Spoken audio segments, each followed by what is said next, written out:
What we're doing here today is preparing for the ice storm that's coming, been forecast, and we're pre-staging other utilities that have come in to help us do the repair. We have Georgia Power and Alabama Power, and we also have other contractors that's been released by other utilities to come in on site to help us out in this restoration.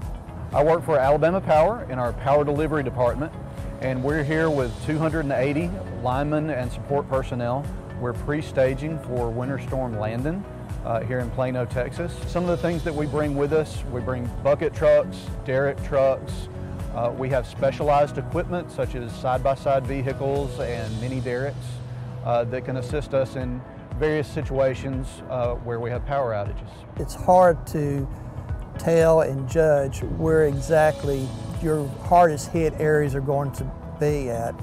So you really don't know until after it hits. It's hard to guess Mother Nature.